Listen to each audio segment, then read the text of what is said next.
Following audio transmission was received from an unknown radio source within the northeastern region of the continental United States. The radio signal has been deciphered from a secret broadcasting facility and is now being transmitted to your listening device. This is the Nostalgia Cafe.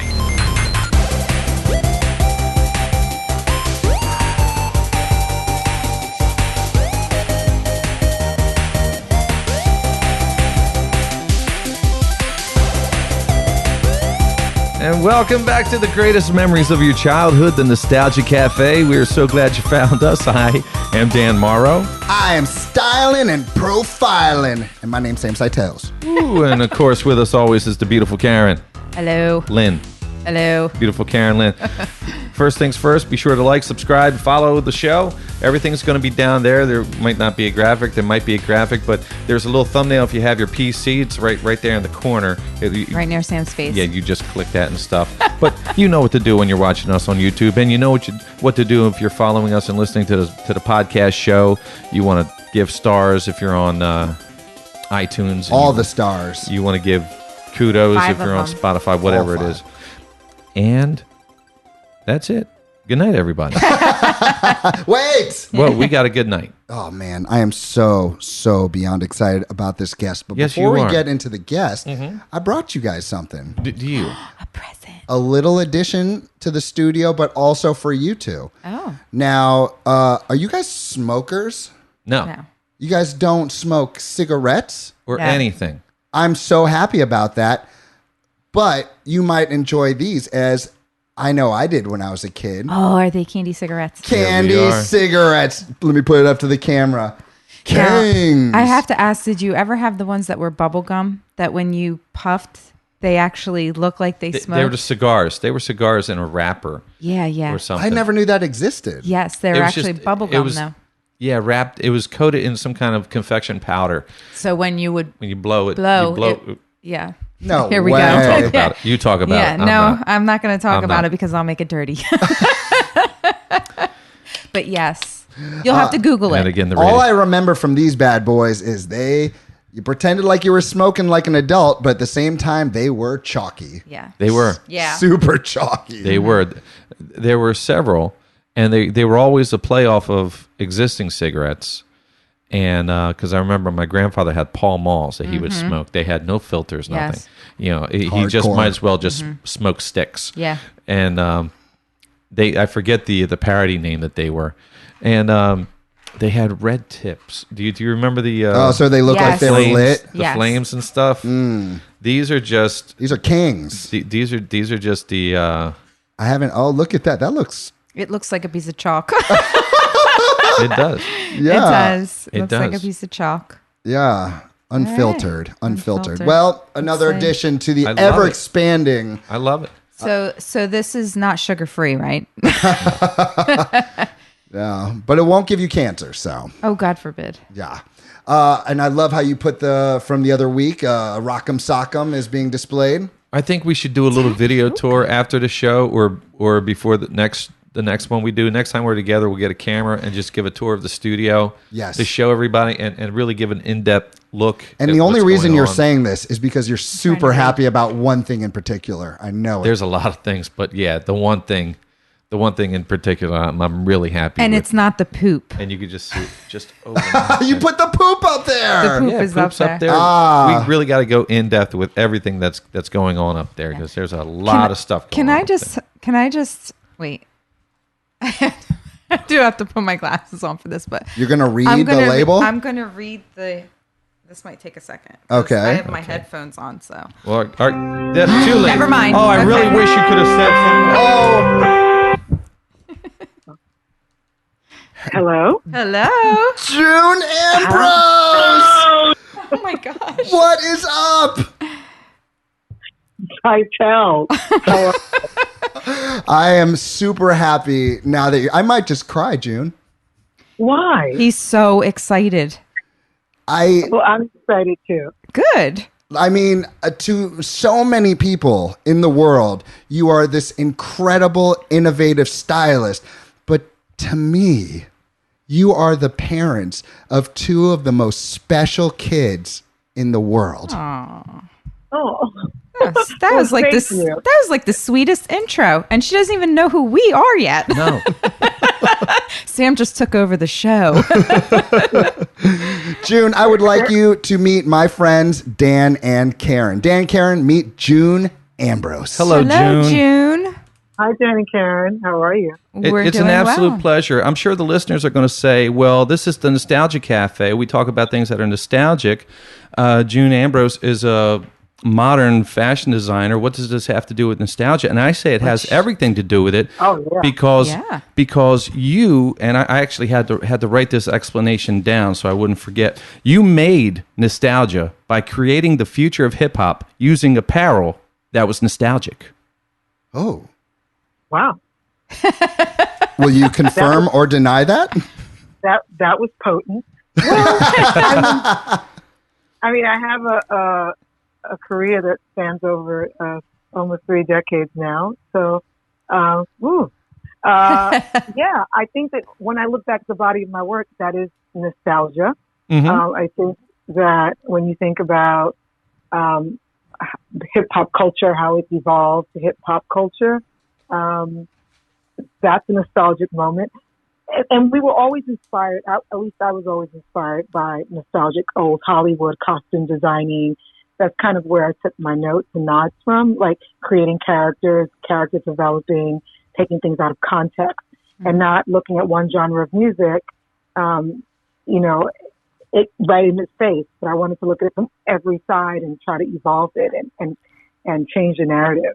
So yeah, I guess it's kind of a nostalgic conversation. Let's talk about it. So, June, before we dive deep into the awesomeness that is your career, I have to say, I've done so much research this week, and I need you to know how happy I am that I had an idea, but I really did not know who June Ambrose was as a whole when I was teaching your kids. And I think that if I did, those parent teacher conferences would have been a lot different. He's actually been sweating until you called. No, listen. He's like, I'm so nervous. He was the coolest teacher my kids ever had. We had like a special connection. It's like I would just look at him and he would know, and he would tell me things, but it was fair, but he couldn't really say what he wanted to say, and I couldn't say what I wanted to say. Yes. But we were both on the same page.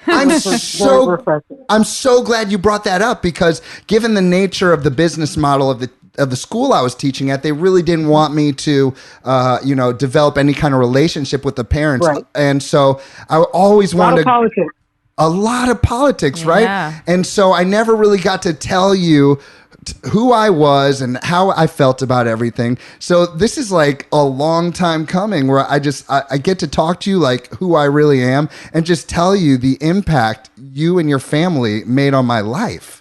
Wow. You didn't know it was going to be this deep, did you? Well, I just got goosebumps. Yeah.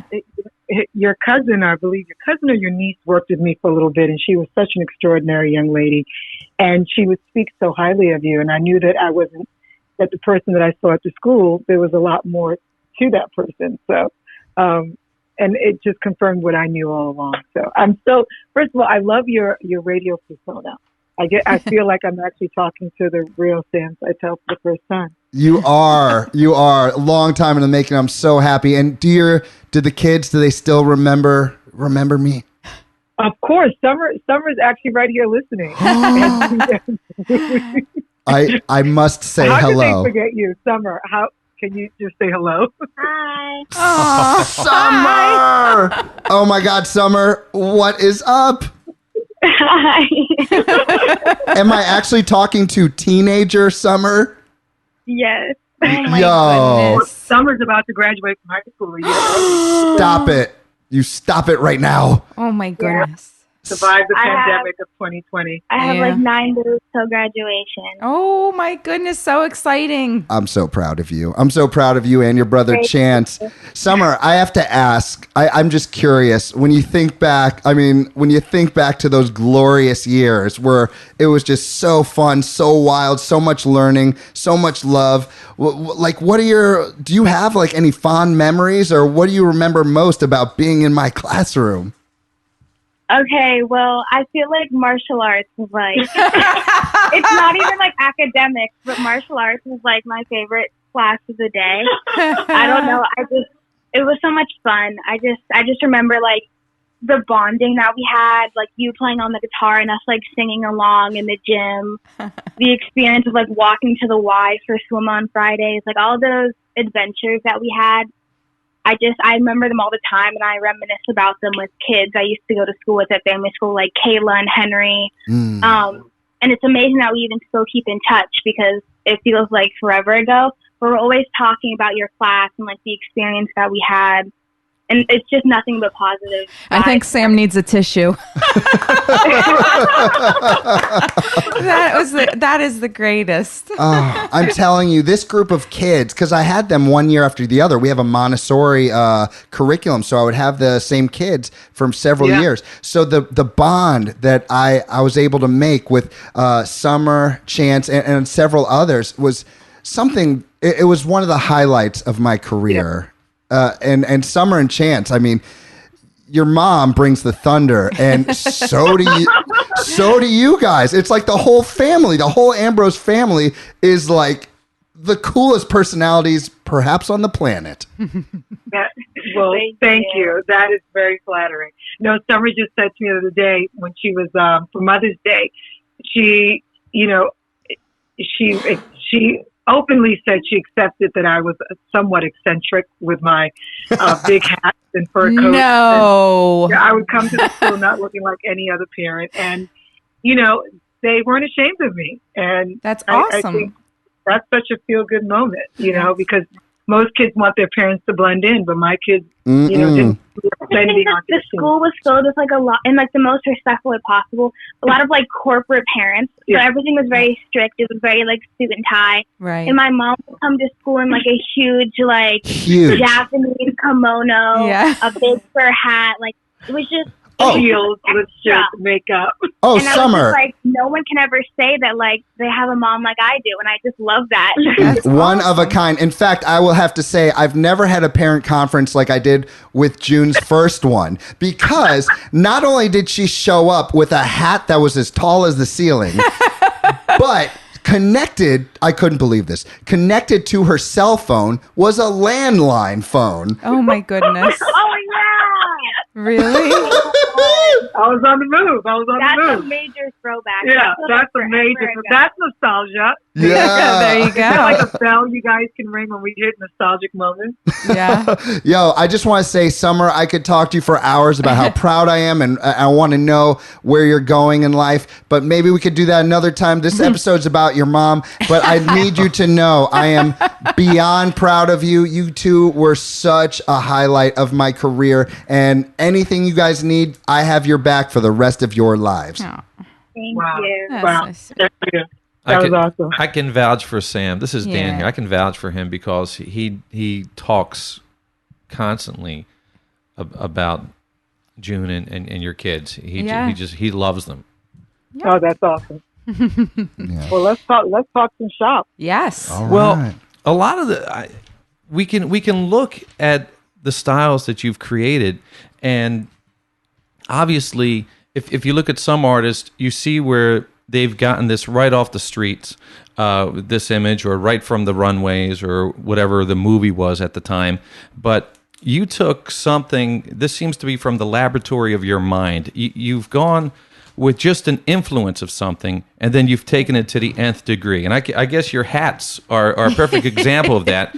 You've taken a hat that's inspired, but you have to put your part of the what they call the Juniverse in it. You're in the Juniverse right now. Yeah. I do have to say that takes so much confidence. So I definitely know that you exude it, because I'm always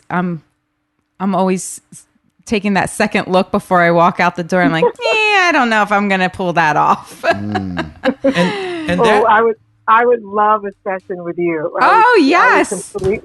I would totally love that. Completely reprogram your train of thought. I would totally love that, because if you look in my closet right now, because of course I watched your little 5-minute makeovers, and no. I have it color coded.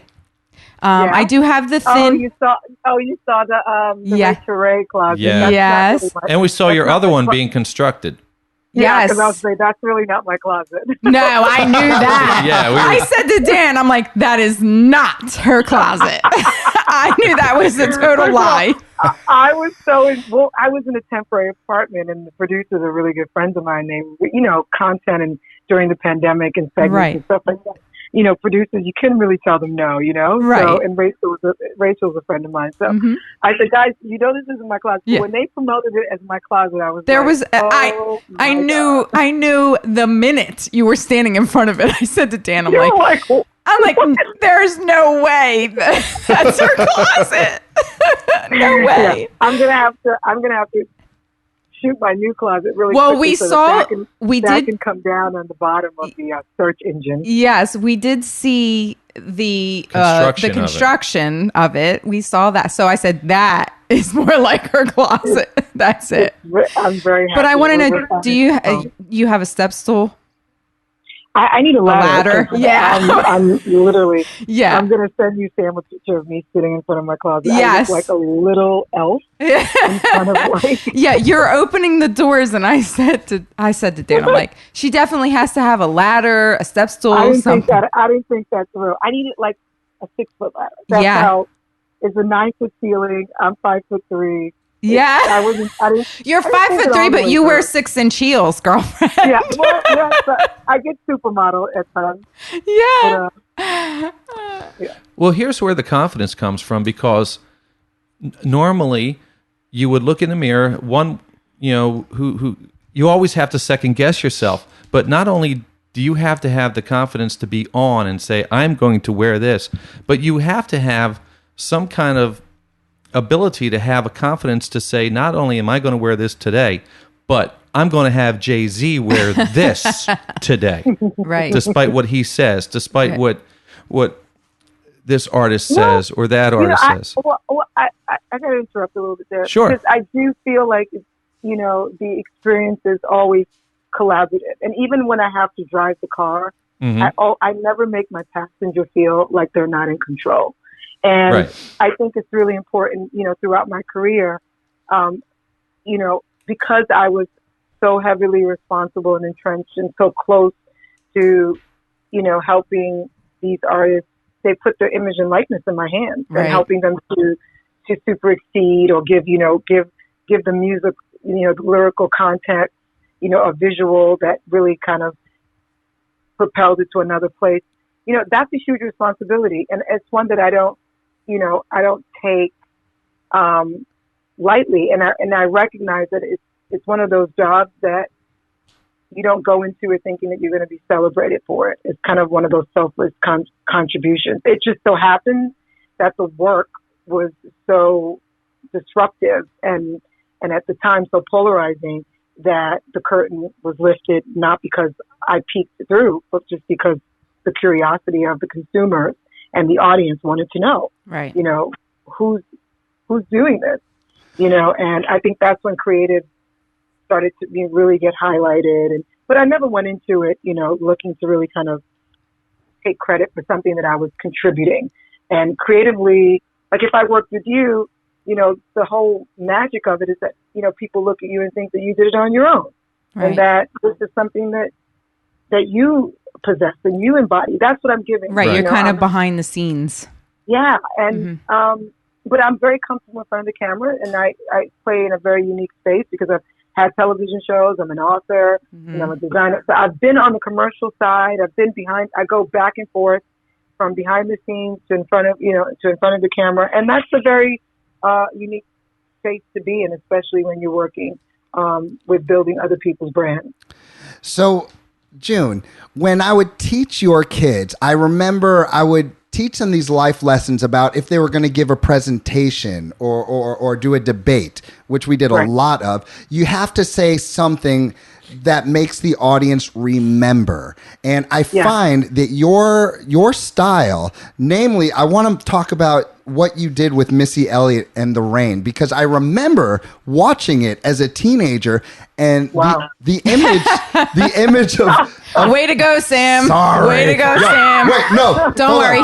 He does it to us all the time. First of all, June looks younger than all of us. But I know you are. I was going to say, when you said about, being in front of the camera, and I was going to say, well, it helps to be a beautiful woman. So Oh, you're very And kind. I've I turned started- 50 and- June 5th. And So I've I'll be started half a this, century in a couple of days. and I've started the stiletto workout. Ah, you really did your research. yes, we Yeah. did. So, You guys were digging through the trenches. yeah. so June, when I would tell them that, I would try to think of ideas with them to come up with an idea that the audience is going to remember. And I'm relating this to your music video with Missy Elliott, because I think that all generations who watch that video have it permanently in their brain because of that outfit that you gave to her. That was such we didn't realize how important what we did was at the time, because if you look at, like, especially women in hip hop and music, there was a lot, you were either objectified or you didn't really matter. And the fact that we were able to, you look at artists like Lizzo now, Yes. and she's so, she's so confident. She's so, she's, liberating for women, full-size women, for women, Yes. non-apologetic. But it was also because, you have artists like a Missy Elliott that also took those risks to really kind of pave the way for artists to really have the confidence and the creative license to do those kind of things. And at the time, Missy was so different for, a female artist, because she wasn't afraid to, first of all, she was very trusting. She, really trusted Hype Williams, the director, and myself in a way that was a critical part of us creating the magic that we did, because she, we couldn't do it if she didn't say yes. Right. Like, she had to deliver it. She had to really bring it alive. Like that blow up, that patent blow up suit that was called the Garbage Bag for years, that's also been inducted into the Rock and Roll Hall of Fame. Mm-hmm. Really? If she didn't move the way she was moving, it just would have been a blow up suit. Right. But it was everything, first of all, I stood behind her the entire time we were shooting that, pumping air back into the camera. With Wait your a minute. bicycle pump. I was watching it today. You mean to tell me when I was watching that video, you were behind her while she was popping those moves? Sure was, like a little because it had a leak. It had a slow leak, and we couldn't find it. And it actually worked out. Sometimes the best mistakes actually work out in your favor. Yeah. So I always tell my kids, sometimes, when you stumble, make it part of the dance. I'm not a panicker. I like to, embrace life as it's happening. I like to be present. And I always tell people, even when, you think about when you're getting dressed in the morning, you say you second guess yourself. Oh. But if you're really present in the experience, if you really kind of are consuming the experience of evolving, because we evolve every day, Yes. I think you will trust yourself a little bit more. I think that you will find a joy that you never knew existed, because you're in control of that magic. You're in control of that acceptance. You're in control of that first smile. That first, the first accolade you get is from yourself. We all love to look in the mirror. Reflection is our biggest and should be our biggest and best hero. Now, what do you You say? actually made me tear up. Yeah, she's getting emotional. Wait, it would deflate. What would you do? How did you pump that baby up? Well, she used the bicycle think pump, it was a but then gas station when they first. went to the gas station. Wait, what? Yeah. They went to a gas station. Well, it was really big. And I didn't really fully think it through. I was thinking, I could pump it up with the bicycle pump. And I was like, that's taking way too long. And the director was like, come on, figure this shit out. We have to go. What to do? And I was like, okay, I just find the gas station. And then we wobbled her over to the mobile, and we inflated her, and then we wobbled our way back. And, That's so funny. by the time we got in front of the fisheye lens, it was slowly deflating, but not fast, just enough to kind of create this, space that you can see her movements better. So it really worked out. And then also, if you look at the dancers in that video too, how they had on, the females had on men's briefs combat boots. This was, we were taking, it was a liberating moment for women. We were saying, we're just as tough and cool and you look at kind of gender neutrality, how it is now and how gender fluid everything is now. And we did it back then in the 90s. Right. And then what we also did was we took, sportswear. I took sportswear and brought it into a luxury space. Mm-hmm. So, custom couture leather joggers, all of that stuff was me kind of taking things out of context. As a creative director, I was, I recognized that sportswear just doesn't need to be seen as something that's functional.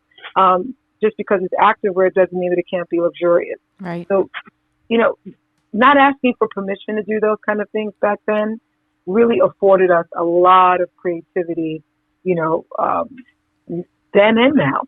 We didn't have a reference also. We had no one to really say that. We didn't have social media. Right. So no one could really say, oh, this is wrong or this person did this first. There was nothing to compete against. Mm-hmm. We were competing against ourselves. I don't think anyone but you could do what you've done because you are a Renaissance woman. You do so many things and you have learned some.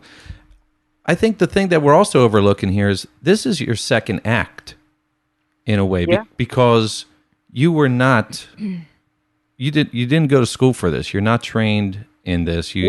It's just something that you had inside, but you were actually into finances, I believe. Mm-hmm. What? Yeah. What do you mean? I'm on my third act right now. Well, good for you. Well, Wait, she was a theater major. I was so maybe I'm on my fourth act, actually. Right. There you go. So I was a theater major, and costume design was something that, was an elective. So if I didn't get the role, I recognized how important it was to understand the character, how to develop the character, and how to apply, that skill set. So, like, if I didn't get, the role in any of the theatrical pieces that we were performing that semester or season or whatever, I made sure that I was in the costume designer's department and that I was in a position to understand how to develop a character. Oh, what a brilliant move. Yeah. So if ever I was the character, I knew exactly what I could tell the costumer that I was looking for. Right. I understood how important character development was to the believability and how to convey and express and really transform into that person, how important that was to the process. And so, and that passion and love for creating and designing and putting things together, I had one since I was a very young girl. I used to make, Barbie doll clothes and clothes for my dolls out of fur to get in trouble and get into all kind of mischief and make crepe paper, bags, crossbody bags, anything that I can off of, very little. We didn't have much, but this is when you don't have a lot and you don't have technology, you get very creative. Right. Mm-hmm. So I put all of those things in my pocket and I was able to call on them when I needed them. And then when I decided to go into finance because the opportunity presented itself, it was probably one of the most important moves I made in my career creatively, because taking that time off to understand business and understand how important it is to set yourself up and what institutional wealth looks like and how you can start to figure out how generational wealth becomes a possibility for, you and your family. You're thinking 10 and 20, 15 years ahead. Right. And at that age, I was the youngest one at the firm. I was in the research department, and there was no one that looked like that, and no one else that looked like me. But I spent 2.5 years there, and to me, it was, if it wasn't for that experience, I wouldn't have been able to take an internship, start my own business. Did you actually enjoy it? No, I hated it. And for the record, June, there is no one else that looks like you. Thank you. But when I said it looks like me, there was there were no other young black girls there. Right. And at the time, you don't realize how important that is. That you're in a space that it feels inclusive, or it feels like it has diversity, and it's just kind of the life that you live, right? So especially when you step outside of your community and you start to experience different things. Yes. I grew up in the Bronx, and I was living a life, in Midtown Manhattan, which is like the big city was like the dream. It was like what you aspired to do. And I always, when I speak to, young people, I'm on the board of the Fresh Air Fund. And, when I speak to, young campers and students and young people, and I tell them, get outside of your community and your neighborhood and see things, because that is the most life-changing, experience. That's the education that you can't get in school. It is the truth. Experiencing how, conflict resolution, how other people look and treat you and how you treat yourself and how you respond and how you grow and, and you navigate your way through life itself. I mean, we can do everything for our kids, but we can't give them the experience that they're going to naturally have. Right. We can we can create an environment for them, and through osmosis, they're inspired, hopefully, by the things that you're doing as parents, and then find and go on their own path. And right. I think that I can sleep at night knowing that that's what I've given my kids, the room to be themselves, to discover themselves. Yes. And the protection that they need and the access that they need to grow and take advantage of opportunity. And it is access. If I wasn't in that environment, I wouldn't have met the people that I met. I wouldn't have had a financial advisor. I wouldn't have had a portfolio really early. I wouldn't have known that when I was making a decent amount of money, or when I incorporated my company and started, when I went quickly from being an intern to a marketing director, and all these things were happening, really quickly, because somehow I had the gift of understanding and knowing and the experience, and I applied everything that I learned from, acting, costume designing, marketing, creative direction, all of these financing, all of these things helped me to build and sustain so that I can now, have a 30-year, almost a 30-year career. And I look back at it and I can say, it's because of this. Right. Steve Jobs actually said something about that in a commencement speech. He was talking about how you connect the dots in life. It doesn't make any sense when you're doing it at the time, but when you look back, all the dots connected. He went to college. He dropped out of college. He took a smaller course. He took up calligraphy for no reason whatsoever. And here, when it came time to create the Macintosh, he's like, well, we needed to write calligraphy. We needed, it was him that created all the many fonts we have. And through that, word processing and word publishing became a big industry. And it was because of that calligraphy class that he took in college that the Apple and all the computers now have fonts and all these different beautiful fonts and designs. So, yeah, it's all about connecting the dots and how your past, everything that you do learn is of value, even though it doesn't seem like it at the time. At the time, yes. Yeah.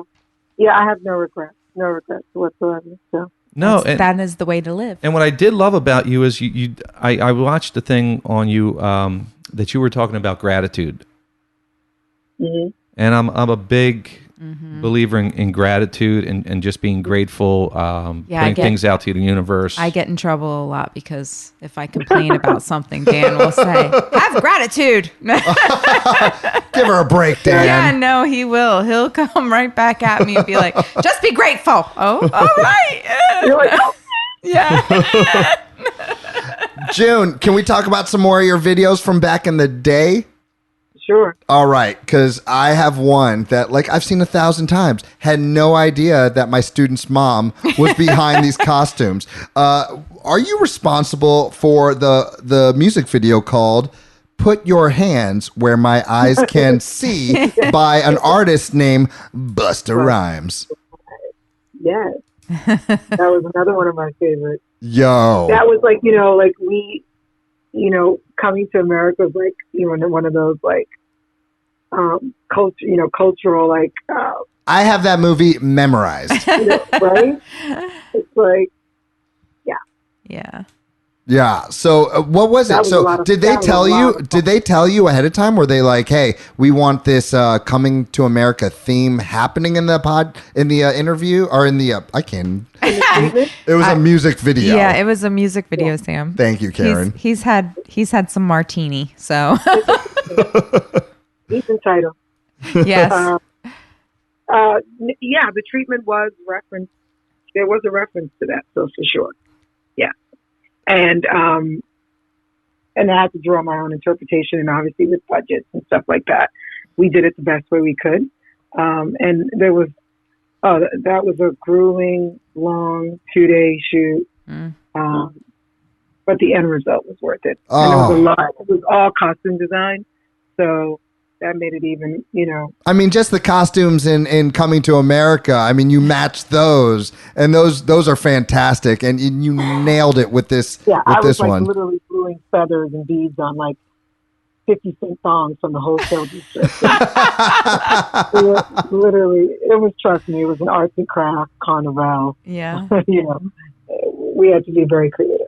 I mean, you have so many groundbreaking music videos, including another one that everyone grew up on, Mo Money, More Problems, with P. Diddy and Mace, right?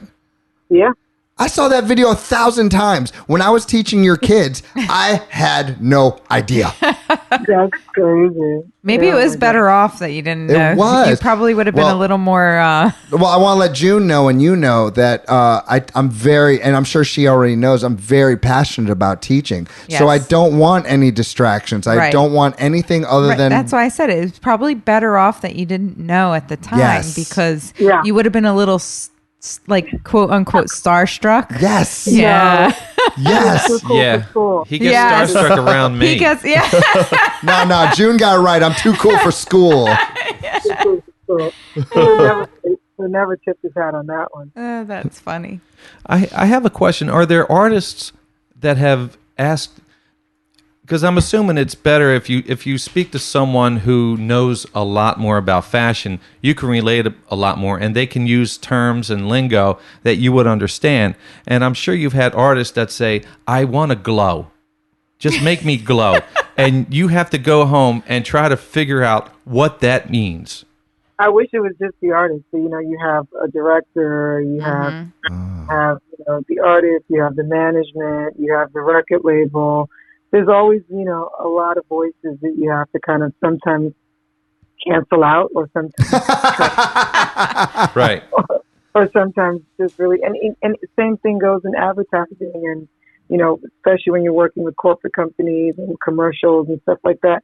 I mean, there's always someone that you're going to have to, deal with and collaborate with, and sometimes you have to pick your battles, and you just have to.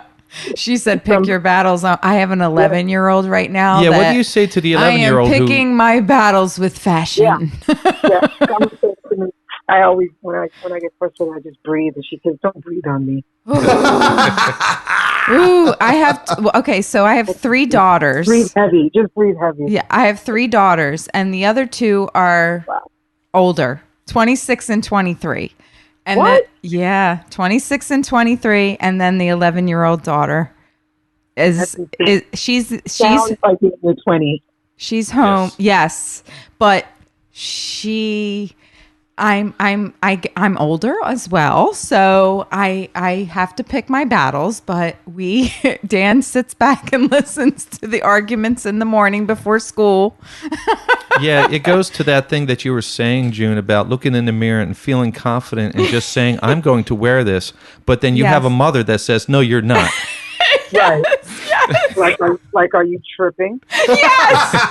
But I think I'm totally supportive of her being her own person. She has days where I love it. She'll do like Dorothy braids and put a cute little skirt on and little fake glasses, and I love that. But I love the abstract with not one sock matches. Yeah, and then she'll have days where I'm like, did you just wear that shirt yesterday? Yeah. Wow. Yeah. I have a question, because I'm sure so many artists and so many people have gone on the red carpet, I'm sure, with items that you've created and stuff. And have you ever done something where you knew you absolutely nailed it with this artist, and they're walking on the red carpet and they're looking great, and then you read a review that they wore the most disgusting thing and it just totally breaks your heart? Or do you just let that go? How do you take that kind of criticism? Well, listen, everyone's not going to always get and understand. I mean, a lot of the things that we did, like I painted Missy's face black, but we put her in a ball cap and put spikes in her head for a music video called She's a Bitch. And I remember getting a call from Buffy, and he was like, what were you thinking? Like, this is crazy. Like, you painted her black on me. It was like, and there's been many, I've gotten a number of bad reviews, but I stand by my decisions and my conviction, and, Did those bother you at all? Like, do you actually take them to heart, or do you take them as construct? No? She's a confident, confident woman. Well, I think it's past confidence. It's just like you can't please everyone. I can't please everyone. I can't take on everyone's energy. Right. It's not for everyone to understand. Sometimes I'll look back and think, maybe I could have done a better job, whatever. But, it's like, you can't beat yourself up for it. And I always give myself grace. I always give myself, room. I always do say you can't please everyone, but then I am that one that was like, oh my God. I thought, guys, I have to tell you, when June would come into this school, you would get corporate moms, corporate dads, just the average New York City parent. And then June would come into the family school and everybody would stop. When June enters, everything stops because she is glowing with her style, her personality, everything. And I'm not just saying that to build her up as a guest. I'm saying that because I lived it. No, I can totally tell from all of the interviews that we watched.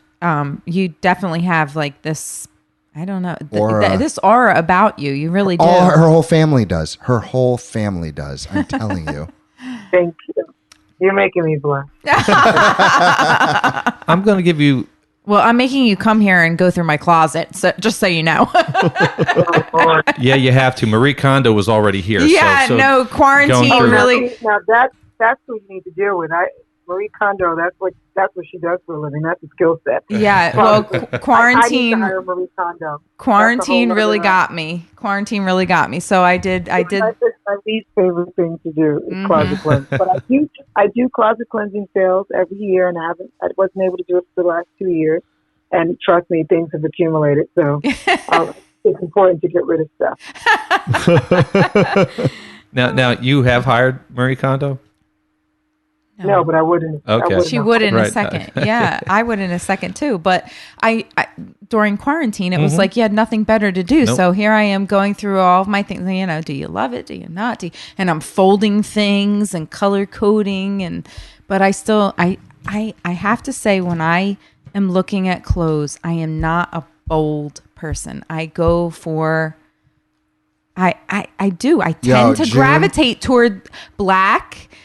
Like my closet is black, gray, black navy blue. Is the new color. New Yorkers, black is a color. I just always have it. It's like, really. No, my friend and I are like, we're going for color black. It's like, and I used to, when I was younger, I would tend to go for prints and stuff. I would be a little more bold, but I think now I'm just like, nope, I don't feel like I can pull it off.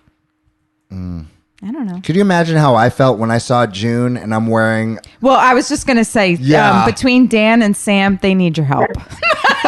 Where were you, June? We have the Teenage Mutant Ninja Turtle t-shirt and Scooby-Doo. I would love to look like a mogul. I would love to look like a mogul. We need you, June. I'm here. I'm here. Yeah. If you say yes, say yes to the dress. That's it. That's it. Hey, so music videos, since you were rocking them, has changed so much. And I don't mean a good way. I mean, like, where are the music videos? Like, when you were doing them, when you were doing the Jay-Z's and the Busta Rhymes, like Missy Elliott's, music videos were the shit. Like, everyone watched them over and over again. Are you still doing music videos? What is it like in that realm nowadays? No, well, I'm the creative director over at Puma, and my time is a little bit, definitely that hasn't been my focus, but I'll make special appearances on music video sets. But I just recently did one with DJ Khaled and Jay-Z and Nas, and, because music videos are so scarce, everyone lost it. They really, really, it was like the most talked about thing for the last 2 weeks. Some Sorry Not Sorry was the name of the song. And then also just seeing Jay-Z and Nas together again. But it was like a Frank Sinatra Brat Pack moment. But I haven't been focusing on music videos, to be honest. I've been designing and creative directing and have, collections and deadlines and stuff. So that's really where my focus has been. I have a question. If I'm going to give you 3 artists, and just give me a little idea of what you would do different with their style. Ooh. Whoa. You put her on the spot. All right? Here we go. All right. The Supremes. Oh. Really? Because honestly, I think that's perfect. Like, how can you fix something that's perfect? Yeah, but good. Well, would you modernize it? If or you anything, mean then? First of all, the Supremes epitomize, tailoring and couture and costume design and shimmer and glamour. Yes. I mean, they brought such vigor to the stage, like from the wig. It was like classy. To the the shimmer and the sheen and, the movement of the beating. I mean, I just don't know what I would change. It was so right on. Yeah. If anything, they set the standard for what all the other. Yeah. If I was going to really, have a female act, I would get retro and dress them like the Supremes or base something on that. Yeah. Another artist, Prince. Oh. Whoa. Oh. Whoa. Well, Prince, I probably, if he was to me first, he was like one of the first, like, kind of cross-dressers. If you think about, like, in terms of pop culture, yes, he was rock and roll, Yes. Yes. He was black eyeliner and, Yes. he was a rock star. And he loved making people think and stuff. I do know that he did an appearance. He was so not predictable. He was so exactly. provocative. I do know he did an appearance on MTV Awards, I believe, where the back of his butt was showing. Yes. But he that had was insane, kiss my ass. he had the costume designer actually just put flesh colored. It wasn't panels. his butt. Yeah, they were just flesh colored panels. I just read an amazing book on Prince. So I'm totally in a Prince kick right now. But he had such. It's really unfortunate that he's no longer with us. Yes. Yeah. It was, but he had such a style that if you could have your hands on him and just say, "I'm going to," he comes to you and says, "June, I'm, give me something different." What do you do for Prince because he's had so many incarnations? People like that and Madonna, people who constantly invent themselves, constantly. They just Beyonce. evolve. Yeah. What do you think for the future? The future of style would have been for him, or let's pick someone like Beyonce. What do you think the future of fashion for her will be? I think she'll continue to push the envelope. I think that she, I think she does glamour very well. Mm-hmm. I think that she'll continue to reinvent herself and find ways of bringing glamour and youth. She has like this kind of Tina Turner rock star approach to things. And I think that's where she's, evolving to, from being very kind of, just glamorous and Hollywood glamour. She now, you now really are starting to see that rock star glamour with her. Yeah. And it's very young, it's very hip, very edgy. You mentioned Tina Turner, and I absolutely love Tina Turner. Yeah. You do? You're a Tina Turner fan? Her documentary was amazing. Did you see that documentary? No. When did it come out? Oh, on HBO. It was so good. Is it just about her? It's just it's about, it's probably the last time we're going to see her. You felt that watching it. Oh. That this was her, I Bid You Adieu. Right. Yeah. It was something. Whoa. Yeah. And what's in the future for June? Gosh, you've accomplished so much. Yeah, well, like I said, I'm on my fourth, like you said, I'm on my fourth chapter as a creative director over at Puma, and, helping them to launch women's basketball and, and working with them on other divisions and stuff like that to, bring the brand into a more style space. And, use that platform to kind of, highlight, some other things that we can as regards to social justice and inequalities, and and try to incubate and bring on young talent as well, and start to discover young designers and leverage my position there to do that. I think that's important. June, I have to ask. I just have to ask. Oh boy. I look up to you. You're so wise. You're so confident. What you've done in your life is just incredible. So here we are, just a couple of putzes. Speak for yourself, Sam. No. I said couple, that's two. Okay, We weren't talking about you. And Karen. Making a podcast. I used to be a pro wrestler. I'm always trying to get my stuff out there. Do you have any advice to people like myself who have their art to create but really want to get it out there? I'm nervous every time we do a show. I put my heart and soul into it. If you have any advice that could help me push forward, I would appreciate it so much. As he hiccups. As a hiccup. Yeah, no, I think branding is so key, but I also think, storytelling is also equally as important. Consumers and audience, they love feeling like they're getting a seat or that no one else is getting, or they're learning something about you that no one else knows. So you have to kind of curate and narrate and storytell in that way to create an interest. I was just talking about Michael Phelps. Like, a lot of us didn't really care about swimming until we met this Michael Phelps guy, and it was his story that made us even more excited about him.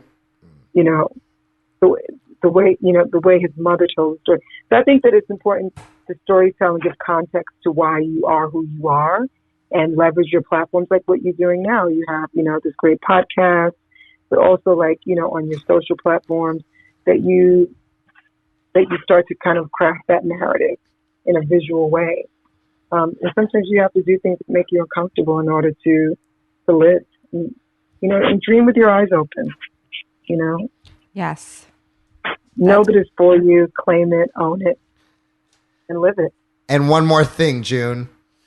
I imaged Google imaged because I wanted to see how Chance and Summer are doing. I am hiccuping. He's hiccuping so bad, and he's making us laugh, and we're trying not to laugh. I'm hanging in there. He's really trying to be dignified here. Yes, dignified while hiccuping. June, I have to say, when I saw pictures of Chance, I noticed that he was rocking Basquiat gear, and I believe his fashion.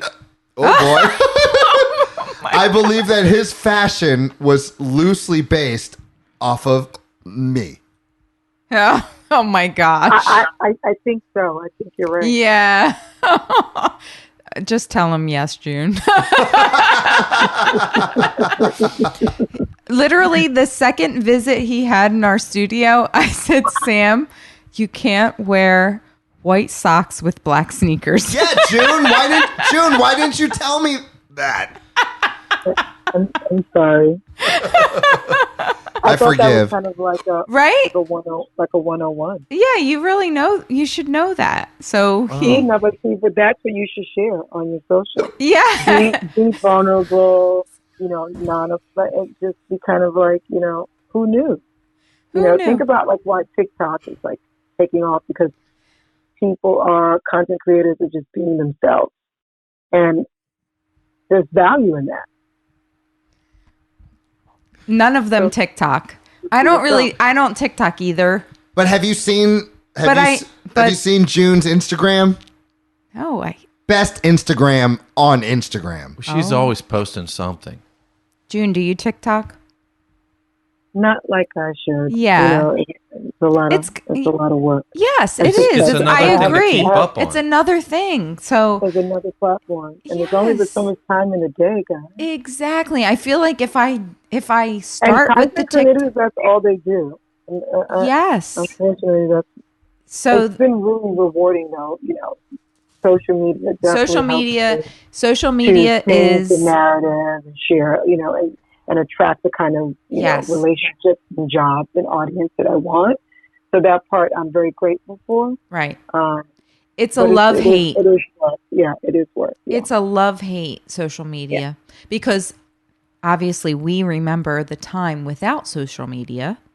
So it was harder to achieve things, but you're also there, you know, you obviously you have children, so you know you have to protect them. The best children. But you also have to teach them about Yeah. the do's and don'ts of social media.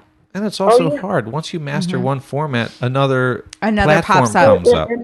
Well, you know, I'm fortunate enough that, you know, both my kids, they understand, they grew up around, you know, parents and public eye. Right.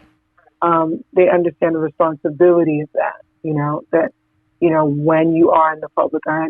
And I have exposed them to that at a very early age. And because we decided to do that, that came with a huge responsibility and conversations. Yes.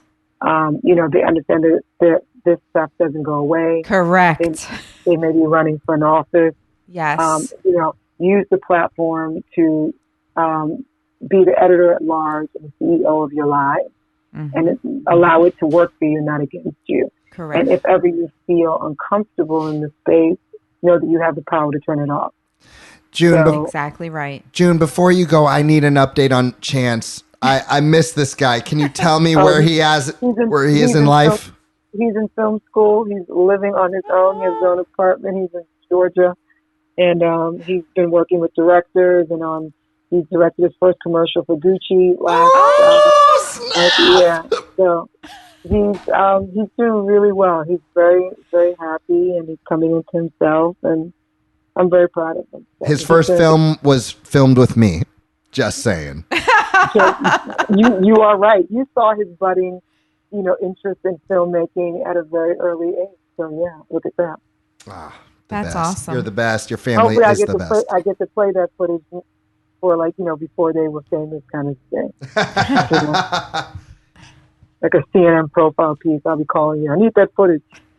Yes. Well, thank you so much for sharing your time with us. Before we let you go, you've mentioned several causes that you partake in. If you want to elaborate more about them, we'd love to hear about them.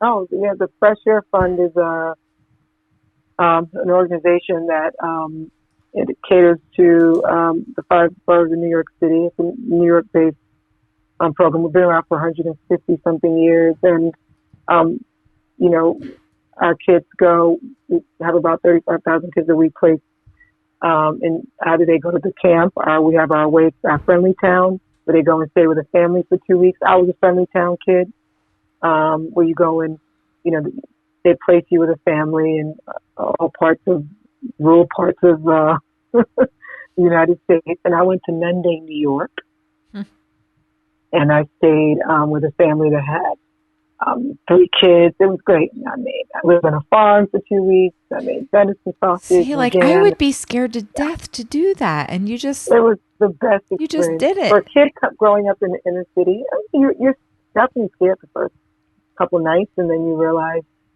you know, these are good people, and, you know, and that you is such an experience, though. Like, really, I would never. It's life changing. Yes, I would never in a million years think. I mean, I guess I've lived a sheltered life. Well, first of all, it's a big decision for your parents to take that.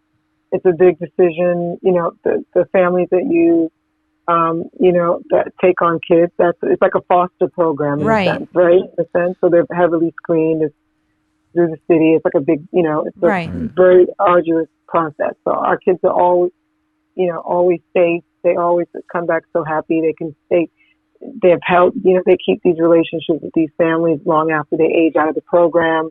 You know, the organization we do things throughout the year with students, help them get into college programs and mentoring things. And there's Camp Tommy, there's Camp Mariah, there's different camps. We own land, you know. We're not for profit. We're always raising money, and that's awesome. I'm just really proud to be, you know, a board member. For someone that wants to find this, is it fresh? What would be the website? FreshAirFund.com. Fresh Air Fund. That's awesome, Sam. I want to have the honor to have you have the last word. You mean me talk without During hiccuping? his hiccuping. Yes. I'm having a hiccup fix. He still is hiccuping. But June, I just want to say, I've taught many students, and I don't want to like play favorites, but I have to say, as I hiccup, As he hiccups. that my experience with Chance and Summer are at the top of my greatest experiences as a teacher and as a person. I just know the sky is the limit for those two. They're just like you, but at the same time, they're themselves. I hope Summer's not still listening to Sam Hiccup. Listen. If they listen, they know me. Here's the thing, June, is that they know how crazy I am and that stuff like this happens with me. But they also know that my heart and soul for many years was put into giving them the best education I could give them. So I hope they remember that. And I know I used to tell Chance something, June. I used to tell him, stop laughing at me. I used to tell him that it's like an investment. I invest so much of my time into Chance because I know it will be well invested. And I just know, right? I just know greatness is ready for him. So this beautiful moment is ruined by hiccups and you're laughing. I know, I'm like, do you have a hiccup? He has the hiccups so bad. But your I kids. also want to show you my nails match my notepad. Okay, so if you watch the YouTube, Look, you'll could see see that. my nails match the notepad. Was totally not planned. Oh, I gotta look at this. June, I appreciate you. I love the kids, and keep in touch forever because I always have your backs, and you guys are very special to me. This was a lot of fun. Thank you. Thank you so much. Thank you so much. Keep and us- I'm holding you to it. I'm gonna send you here so you can go through my closet with me. Yeah, we're in South Jersey, so just yeah, come we're on not down. that far. Oh, good. You're right. You're in my backyard. Yeah. Chance and Summer want to see my summer camp. I'm sure of it. Yes, you can. It could be like a day trip. Okay, that sounds fun. Yeah. Let's stay in touch. Let's talk about it. Yes. And say hi to Mark for me. I will. Alrighty, guys. Thank you. You rock, June. Thank you so Have a good much. night. All right. Thank you. Bye-bye. Bye. Did I really have to have hiccups in the middle of this freaking interview? Let me tell you something. There was only one thing I looked forward to more than anything on the planet, and that was to see AJ Croce, the son of Jim Croce, play. Oh, this is a good story. Play, the son of Jim Croce, Bad Leroy Brown, Time in a Bottle, Operator, some of the probably greatest still beautiful doesn't know songs those of songs. the 70s. But I get the theme. Yeah. Okay, all I He wanted doesn't to do know was the see songs. this kid play. Yeah. Okay, he looked like his father, but he had a style all his own and inspired me to get back in and to make another album. So he was going to play in Philly, and I took a friend of Dan had it. and I took a friend of mine, to go see AJ. I got to meet the guy. He's just nice, honest guy, just mellow, sweet guy. He's setting up his CDs. I'm helping him set him up, shake his hand, talk with him. And, the song Time in a Bottle, if I could save time in a bottle, Jim Croce wrote for this kid. It was his son. It was a little boy. And I get to go there. They asked, what do you want to eat? Because they served food there. I said, I have a chicken Caesar salad. Within the course of me having that salad and him going on, I got some kind of food poisoning and had to spend the rest of the time on the toilet while he was being able to listen to him do the show. Dan. So is this reminding you of the time? You've waited you're so long hiccuping. for Yeah. this show. It's You've not waited as bad, thank goodness. You've worked so hard for this moment. You Yeah. finally got and then you hiccup. Wait. No. Let me tell you how finally long got the spotlight. I have been teaching her kid since 2011. 10 years I've waited to talk to her like a real human and not the And now you're. and I got the freaking hiccups. And now I you're. got the freaking hiccups.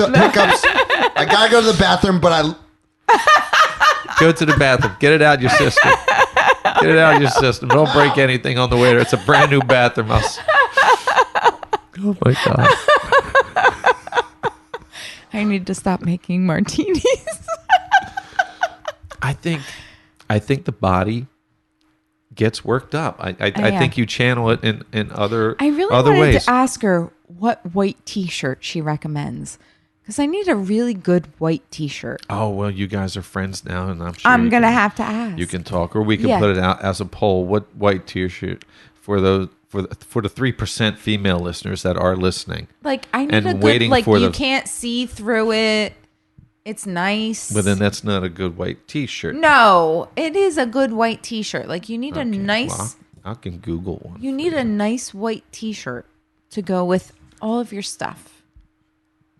And it not be see-through or, like... Ratty looking. Yeah. I need that good... I think it would just be a... T-shirt. Just a nice shirt with short sleeves. I can never find a good one. I can't. You probably have to look in the men's department because those they don't shirts. fit women the same way. But I don't want a men's shirt. You might need a certain No, size it's too for boxy. a man's shirt. No, because they make. What are you trying to say?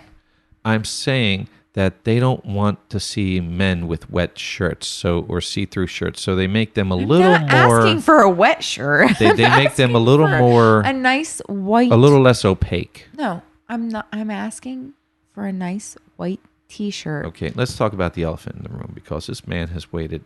This was his golden moment to shine. I know, and he got the hiccups. He got the hiccups. We're sorry, June. We're sorry. We're really sorry. Oh my God. We can still talk about him because he's in the bathroom. Yeah, there he is. Oh, there he is. There he is. This is like wasn't there a Cheers episode where Cliff finally got on Jeopardy? I know. He finally got on Jeopardy, and as soon as he saw the camera, it was the whole Peter Brady thing where he froze on the camera. Right. Probably. Guys, I'm so sad right now.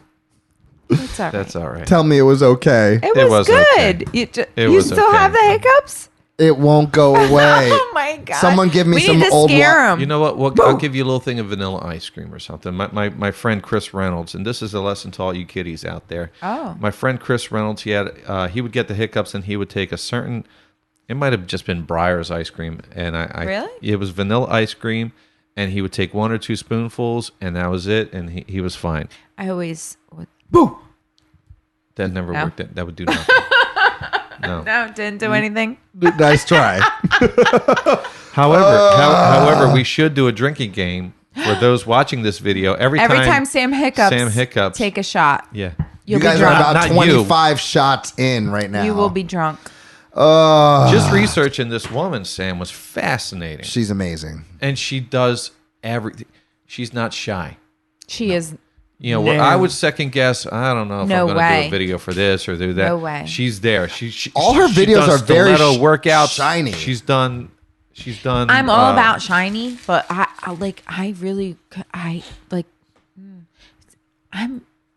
I second guess myself all the time. So when she was talking about that stuff, it really hit home because I know I don't have that confidence. I just know. She just when she walks just into don't. a room, the room is June Ambrose's room. You can totally sure of see it. it. Even with all of the interviews we watched. Like she just But the same thing goes for her Owns it. kid. For her kids. When her her kids walk into the room when kids. Chance and Summer, shout out to you two kids, man. You guys were you had a huge impact on me. And I don't know. listen to Yeah, this, I was kids. going to try to give you the wrap it up Yeah. thing. I know it was mutual. Look, I'm trying to talk to my students, okay? This is important. I'll give you the platform. I love you guys. I'm done. That was peace it. out. All right. All right. Can you close it before I embarrass myself anymore? It's like me snorting. Yeah. No. I hiccup, you snort. Why is Dan so perfect? No, I'm not. I'm so sick of you being No. perfect, bro. You know why? Why? You ever see me touch this button? Yeah? You ever see me touch it that button? all the mute button, you touch it all the time. Because I'm swallowing, I'm Because burping, and I just shut it off. See, I thought you were just muting us. I had no realize you I No. only touch that one button. That's my microphone, and when it goes off, He I'm knows either when- swallowing. right. Because when I swallow, I take loud. He does. I've And- never heard anything like when he drinks. Like it's like Yeah. But still, that's nothing compared. I'm a mess. Are you guys sure you want to keep doing this with me? Absolutely. Yes. Absolutely. June, did you hear that? They want to keep it going. We're so glad you did this show. Yeah. We got a lot of other guests coming, but let's talk about something that I don't think we've actually. Let's have a meeting here. While we're all here. This is not planned. No, not at all. Not at all. But we might as well take care of housekeeping procedures while we're here with our friends. With our friends. I still have one olive this Atlantic left. City show. I didn't even eat my olives yet. Oh, yes. Kids. Yes. Sorry, sir. Atlantic City. This Atlantic City show. Atlantic City. Yes. The 80s Why extravaganza. nothing gets done. The end of This July. is why I delegate nothing. Let us listen Nothing. respectfully. All right, go ahead. Fully. The end of July. July 26th? No. Okay. No one knows but me. You have one job I think here. it's the 31st. You have one job here, and that's to... It is July 31st. Okay. The 80s show in Atlantic City at Showboat. It's going to be off the chain. There's a dance competition, and we are judging 80s dance competition. an 80s dance competition. Now, what would we that have to entail? figure out what would we're that entail wearing. dirty dancing? Would that entail break dancing? What are 80s dances? There was a lot of dances in the 80s. People have to bring their creativity, but also bring back the dances we Do all we get love to and dance? remember. No. Oh, she We can are dance. judging. Oh, She can dance. I like to dance. oh, Karen. Yeah, I like to dance. So maybe I can dance a little bit, but still judge. Maybe we'll I see won't what be happens. in the competition. I'll just dance with whatever the people. happens. It's going to be off the hook. It's going to be crazy. It's going to be so much fun. I'm playing live. I still do my classic rock show. You can find me acoustically at danmorrow.com for dates. You can find me anywhere in the world, actually. If you really want to hear more of me, check out the Pillars of Hamilton. Hiccups included. I don't do another podcast, and I am not a singer. I sing with Dan sometimes. Yeah. But yeah. More than anything, can you guys just subscribe? That's all we want. That's it. Well, it's time to close up shop for the night, guys. So for Sam Seitel, the beautiful Karen Lynn, and myself, we will serve you next time on the Nostalgia Cafe. Bye. Cheers. I'm not making martinis.